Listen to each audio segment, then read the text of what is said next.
மண் சோறு சாப்பிட்டதுக்கு பதிலா நாய் பீ கொஞ்சம் சேர்த்து வச்சுன்னு தின்னீங்கன்னு வையேன், படம் 1000 நாள் ஹிட் அடிக்கும். உண்மை. நான் ஒரு ஜோசியக்காரர்கிட்ட கேட்டேன், படம் நல்லபடியா ஓடணும்னா சோத்தோட சேர்த்து நாய் பீல அந்த இந்த படத்துல கொலாதம் சொல்லுவாங்கப்பா நாய் பீப்பா, அந்த மாதிரி படம் நல்லா ஓடணும்னா நாய் பீயை கொஞ்சம் நல்லா கலந்து சாப்பிட்டீங்கன்னா நல்லா ஓடும்.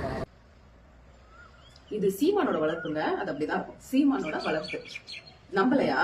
இப்ப பாருங்க, நான் ஒரே ஒரு சேலஞ்ச் விடுறேன். இந்நேரத்துக்கு சிஎம் தேர்தல்ல சீமான் ஜெயிச்சிருந்தா இந்த பிரச்சனை டெல்லியில வெடிக்கும் போது இங்க என்ன தெரியுமா நடந்திருக்கும்? சிட்டிங் சிஎம் சீமானோட சேர்ந்து இந்த தமிழக மக்கள் அத்தனை பேரும் போராடி இருப்போம். வேற மாதிரி இருந்திருக்கும்.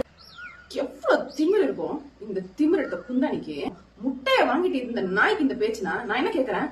ஓடுற படத்துக்கே நம்மள எல்லாம் நாய் பீத்திங்க சொல்றோம்னா, வருஷம் தவறாம முட்டை வாங்குற இந்த நாய்ங்க எதை திங்கணும் நீங்களே சொல்லுங்க மக்களே.